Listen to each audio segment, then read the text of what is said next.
আওয়ামী লীগ একটা সন্ত্রাসবাদী সংগঠন, তারা নিষিদ্ধ রয়েছে। বিচারের মাধ্যমে, ট্রাইব্যুনালের বিচারের মাধ্যমে দলগতভাবে তাদের বিচার করা হবে এবং এখন সংসদে কিন্তু এটা আইনগতভাবে নিষিদ্ধ রয়েছে। কারণ প্রশাসন যদি এটা কার্যকর ব্যবস্থা না নেয়, এবং আমরা বিভিন্ন মিডিয়াতেও দেখছি এক ধরনের উস্কানি বা তাদের বক্তব্য প্রচারণা করার চেষ্টা করছে, সেটাও কিন্তু আইনগতভাবে আসলে আইন লঙ্ঘন করা এক ধরনের। ফলে সেটা সরকার দেখবে, প্রশাসন দেখবে আমরা মনে করি। এবং আমরা যেহেতু চট্টগ্রামে এসেছি, চট্টগ্রামের কথা আমরা বলতে চাই যে চট্টগ্রামে যে আপনারা দেখছেন যে বৃষ্টি হচ্ছে, চট্টগ্রামের জলাবদ্ধতা অত্যন্ত একটা গুরুত্বপূর্ণ সমস্যা। একটু বৃষ্টি হলেই পুরো চট্টগ্রাম শহর জলাবদ্ধতা হয় এবং এইখানকার নগরবাসী একটা ভোগান্তিতে পড়ে।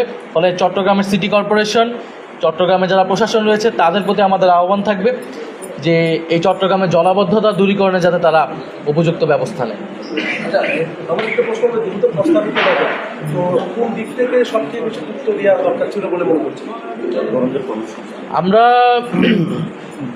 এই বাজেটে আমাদের পুরো অর্থনীতির এখন 3টা জায়গাতে আমরা খুব মৌলিক সমস্যা মনে করতেছি। একটা হচ্ছে ব্যাংকিং খাত। ফলে ব্যাংকিং খাতে যে নাজুক অবস্থা, সেখান থেকে কিভাবে আমরা উত্তরণটা করতে পারি। দ্বিতীয় হচ্ছে আমাদের জ্বালানি বিদ্যুৎ খাত। বিদ্যুতের যেই অসম চুক্তিগুলো হয়েছে, এগুলো নিয়ে কিন্তু অর্থমন্ত্রীর বক্তব্যে আপনারা কিছু পাবেন না। উনি যদিও বলেছে ক্যাপাসিটি চার্জের কথা, কিন্তু সেখান থেকে উত্তরণের কথা উনি বলেননি।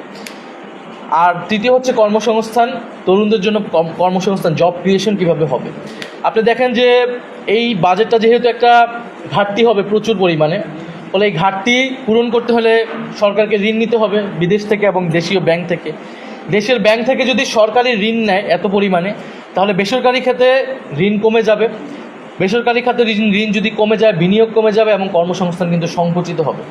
ফলে তরুণদের কর্মসংস্থান এবং এই যে ব্যাংকিং খাতের যে লুটপাট, নাজুক অবস্থা থেকে কীভাবে উত্তরণ, এইটা আমরা মনে করি এই বাজেটে আসলে অনুপস্থিত রয়েছে।